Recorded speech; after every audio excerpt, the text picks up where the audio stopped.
Hello everyone, this is Mr. Lawback. I hope you're doing great. In this video, we are going to continue to talk about the West in period 6 of APUSH. What we will specifically go over: some important literature and philosophy about the West, women and blacks in the West, challenges and changes for farmers in the West. In this lecture, when I talk about the West, I'm referring to the Great Plains and not the West Coast like California and modern-day Washington State and Oregon. I will basically use the terms the West and the frontier interchangeably, so I will be referring to the same area. First, a century of dishonor. Although the government could easily defeat the Plains Indians, it could not hold back the truth about how it mistreated them.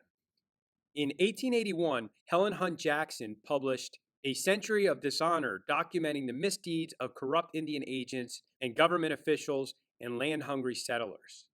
Jackson blasted the government for its role in a tale of wrongs and oppression that is too monstrous to be believed.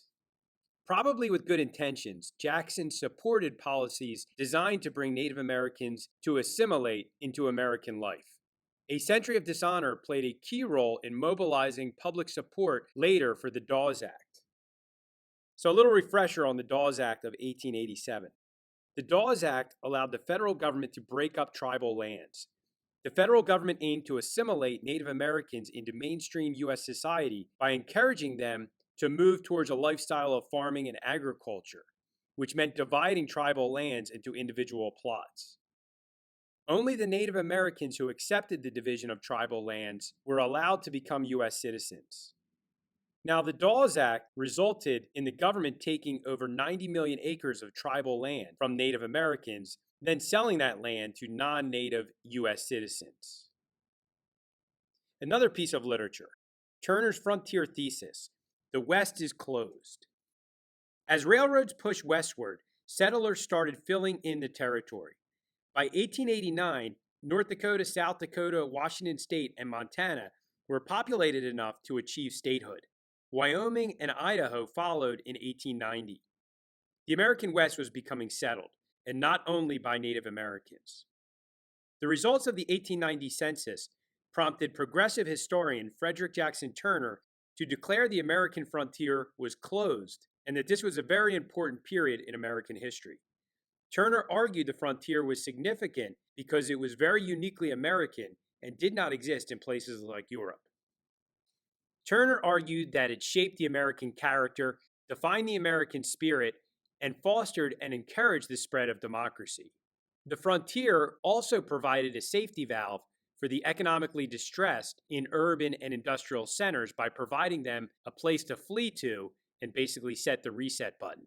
Turner furthered the argument that this was an important turning point because a large piece of what has been American, meaning open land and fleeing there for opportunity, now no longer existed.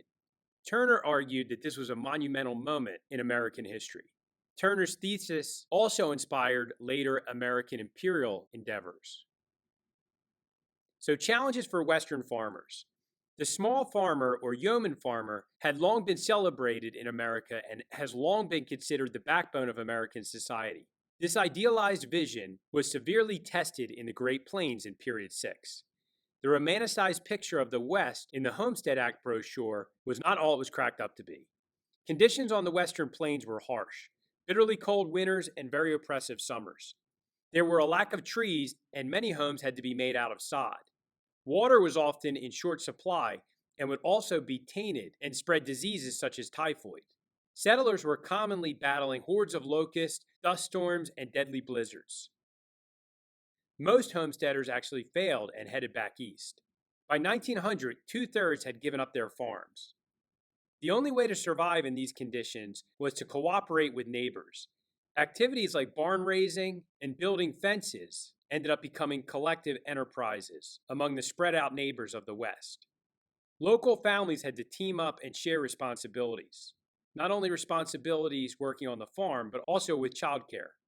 On the frontier for homesteaders, teamwork was key. As you know, most farms on the Great Plains were worked by families. In many cases, men and women, husbands and wives, shared roles.